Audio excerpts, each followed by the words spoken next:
It's honestly a little surprising that Pokémon Unite ends up being pretty damn good. The reveal was universally reviled, and the idea of a new mobile-focused MOBA game for the Chinese and Asian markets isn't really something that the Pokémon fanbase took to too well. It also didn't help that the game simply looked cheap and low budget in its initial showings, or that it was hard to tell what a Pokémon MOBA game would even bring to the table in a genre that's already full of also-rans that have struggled to distinguish themselves and make a compelling case for their existence over the course of the last decade. Before we begin, please consider subscribing and enabling all the notifications by clicking that bell icon. With that out of the way, let's get started. But it's out now, and here we are. Pokémon Unite is good. Not great, mind you. It makes far too many avoidable stumbles for it to truly be called that. And there's a lot of work to be done if this game is to survive in the long term as a viable entrant to the genre. But it's still good, and almost as importantly, it makes a very clearly stated statement about what it brings to the table and why a Pokémon take on a MOBA is distinct enough to warrant being made to begin with. You see, unlike the vast, labyrinth, complex knot of systems and mechanics and meta builds and such that are League of Legends or Dota 2, Pokémon Unite is a remarkably simple and straightforward game. Anyone can jump into it with minimal hassle. League of Legends and Dota are both infamous for how overwhelming they can be for newcomers and how obtuse they are with onboarding, which, combined with those games' famously toxic communities, keeps people away from really dabbling in them. It's hard to tell what form the Pokémon Unite community will take in the long run, but mechanically, it's streamlined and straightforward, made even easier to get into because of how surprisingly effective the tutorials and onboarding are. The setup is going to be very familiar to any veteran of the game. You play in two teams, and the goal is to get to the objective on the opposing team's base, taking one of many different routes, or lanes, on the map to do so. Pokémon Unite makes these abstractions tangible by essentially turning each game into sort of a fusion of basketball and Pokémon battles. You're earning and banking points by taking on wild Pokémon that spawn on the map, as well as Pokémon playing for the other team, and you can then eventually earn those points by scoring at one of the opposing team's goals, which are the objectives that are placed throughout the map, as well as each team's base. This makes it really easy to communicate the aim of the game even to newcomers or to younger players, which the Pokémon AP would obviously attract, who may or may not be up to speed with all the trappings of a MOBA. You know you're supposed to score points at goals, and you know you can't earn those points unless you take on the various Pokémon around the map in simplified, real-time Pokémon battles. It also helps that Pokémon as a concept lends itself well to the MOBA format to begin with. If you have any familiarity with Pokémon, it's not going to be hard to even pick up some of the more MOBA-y concepts Unite presents, because they lend themselves well to that style of play. Yes, your Pokémon always start at level 1 in each battle, but you know you can level up a Pokémon by fighting in battles, and as you fight, you're going to unlock new attacks and evolve your Pokémon. All of this ties in pretty well with how MOBAs usually work, and helps ensure that Unite, even in spite of its focus on simplicity, retains depth and nuance to engage long-term players. All of this makes for a remarkably fun and immediately engaging, well-playing game.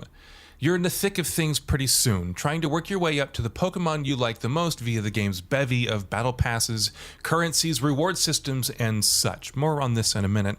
And slowly unlocking different types of games, ranked and quick matches.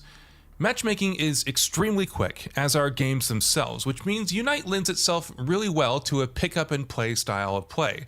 It's something you can boot up to have for a quick 15-minute match once a day, presumably while you're taking a break from something else.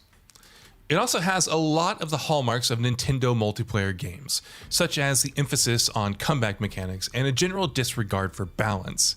The balance of the game is very clearly borked, and the Golden Snitch-style Zapdos mechanic, which sees a high value in Zapdos spawn in the final leg of a match and the potential of a team scoring hundreds of points in one fell swoop, definitely informs winning strategies.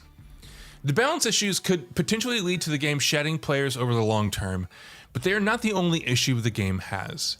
The elephant in the room with Pokémon Unite is the monetization.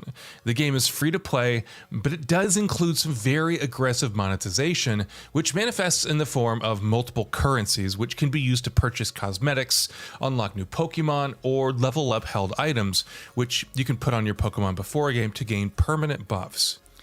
Any free-to-play game has to walk a very fine line between having compelling enough perks paywalled that players feel compelled to spend money for them, while also not blatantly giving players who pay an advantage over the ones who don't. Pokémon Unite isn't pay to win, but it treads dangerously close to being so. As far as unlocking Pokemon goes, yes, it will take a while to unlock all the Pokemon in the game to be able to play as them, and yes, you can bypass that wait by paying, but to be perfectly honest, the time it takes to unlock new monsters in general feels fine. I mean, ideally it could be quicker, but the pace of new monster unlocks isn't the worst, and in a non-free-to-play game, you can imagine a similar pace for character unlocks not really registering much. Like I said, it could stand to be quicker, so I'm sure some criticisms would exist regardless. Cosmetics, similarly, don't really matter much. While they are expensive, you're unlocking and earning new ones at a really steady clip, and between the login bonuses, challenges, daily and weekly missions, and Battle Pass, you're not going to be really wanting for cosmetics much. On the other hand, leveling up held items by paying does have a direct and tangible impact on the game balance.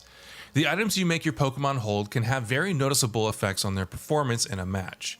Leveling up these items in ordinary course of time can be a pretty slow process, but if everyone were on even footing with it, it would at worst be an issue of annoying game balance. The problem is, right now, you can spend actual money to get an instant maxed item where otherwise even a dozen hours spent grinding out one might not be enough. Do these maxed out held items tangibly affect game balance? Unequivocally, the answer is a yes. And while simply having a fully maxed item isn't enough to automatically cruise through the matches and win, it absolutely does make things easier for you by giving you a buffer for any mistakes you might make. It's not exactly pay to win because, again, even a moderately skilled player with a regularly leveled up held item on their Pokemon will be able to hold their own against a poorly skilled one with a fully maxed out one. But it comes close enough to being exactly that it's surprising that this kind of monetization exists in a game from a Nintendo property. There are some other issues as well. There's a distinct lag in the game's UI, something that is characteristic of Nintendo's mobile game efforts, I have found. Presumably because a lot of it is just being rendered in some kind of a bespoke browser window. This isn't a huge issue, but there's just enough of a delay between you pressing a button and your menu selection happening on screen that you do notice. It's hard to know whether or not these problems are really going to add up in the long run. A lot of these are fixable, and presumably we'll see updates to tweak balance and monetization in the future. We might not either, or we might even see changes making things worse. It's really hard to assess a game on what might or what might not happen at some indeterminate period in the future. But in the here and now, taken for what it is, Pokémon Unite manages to work through a lot of its problems. As I said though, it is at its absolute best if you treat it as a quickie between marathon sessions of other games, but as a fun, straightforward, engaging multiplayer game with a low barrier to entry and some good production values, Pokémon Unite mostly delivers and ends up being a surprisingly compelling game in the process. And it's free to play.